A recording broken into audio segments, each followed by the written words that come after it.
বৃহৎ ইসলামী জোটের চিন্তা থাকলেও এই মুহূর্তে জামায়াতকে ছাড়াই নতুন জোট গঠন করতে যাচ্ছে 4টি ইসলামী দল। ত্রয়োদশ জাতীয় সংসদ নির্বাচন উপলক্ষে বাংলাদেশ জামায়াত ইসলামীকে বাদ দিয়ে জোট গঠনের সিদ্ধান্ত নিয়েছে 4টি ইসলামী দল। যদিও এর আগে সবসময় শোনা গেছে যে আগামী নির্বাচনে মাত্র ইসলামিক দলগুলোর পক্ষ থেকে একটা মাত্র বাক্স যাবে, সেখানে ইসলামী দলগুলোর সম্মিলিত প্রার্থী হবে একটা আসনে একজন প্রার্থী, দ্বিতীয় প্রার্থী বা বিকল্প কোনো প্রার্থী থাকবে না।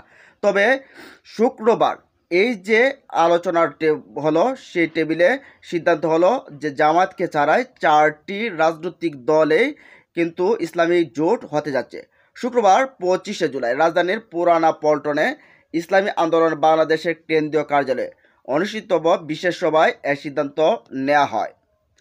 সভায় ঐক্য প্রক্রিয়াকে আরও ধীর ও গতিশীল করার লক্ষ্যে ইসলামপন্থীদের জোট গঠনে আলোচনা অব্যাহত রাখা, আগামী নির্বাচনকে সামনে রেখে ঐক্য প্রক্রিয়াকে আরও গতিশীল করার ব্যাপারে ঐক্যমত্য পোষণ করেন 4 দলের শীর্ষ নেতারা।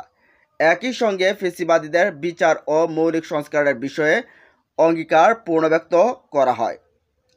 ইসলামী আন্দোলনের আমির ও চরমনায় পীর মুফতি সৈয়দ মোহাম্মদ রেজাউল করিমের সভাপতিত্বে মত বিনিময় সভায় উপস্থিত ছিলেন বাংলাদেশ খেলাফত মজলিসের আমির মাওলানা মামুনুল হক, মহাসচিব ডক্টর আহমদ আব্দুল কাদের, যুগ্ম মহাসচিব মাওলানা আতাউল্লাহ আমিন, নেজাম ইসলাম পার্টির সহসভাপতি মাওলানা আব্দুল মাজেদ আতহারি, মহাসচিব মাওলানা মুসা বিন এজহার, ইসলামী আন্দোলন মহাসচিব অধ্যক্ষ মাওলানা ইউসুফ আহমদ, প্রেসিডিয়াম সদস্য অধ্যাপক আশরাফ আলী আকন, অধ্যাপক মাহবুবুর রহমান ও যুগ্ম মহাসচিব মাওলানা গাজী আতাউর রহমান।